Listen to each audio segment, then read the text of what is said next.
a compromise, even though it doesn't include the issue that polls show Americans want. Channel 13's Dave Price follows the lesson some young entrepreneurs learned about their own compromise. The story is new tonight at 6. We've sold about half the cookies. We've already had to make a new batch of lemonade. On a day like this that feels like 115 degrees, you learn some things. Ice doesn't last.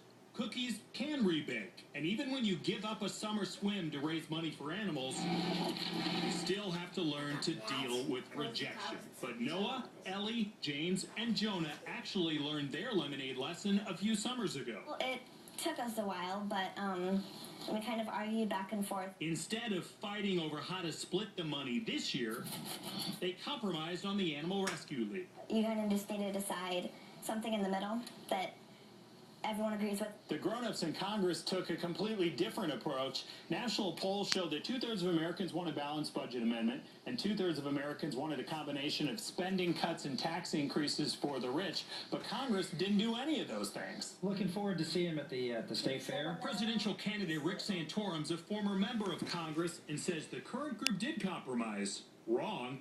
Now, he agrees with that poll that Congress should approve a balanced budget, but he feels the government doesn't need more taxes, just less spending. The true compromise is one that says that we do what the American public wants, which is to balance the budget. And you do that through a balanced budget amendment.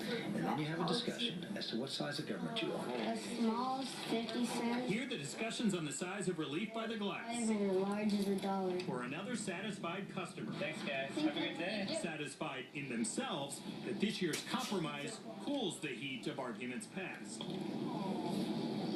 Now, of course, compromise isn't always simple. Those same national polls that show people want cuts in general, but when you start talking about reducing big budget programs like Social Security and Medicare, then they say no, they changed their mind and they want tax increases, but not tax increases on themselves. It always somehow comes back to me, doesn't it? And It does. That's what makes it difficult for politicians. Thanks very much, Dave.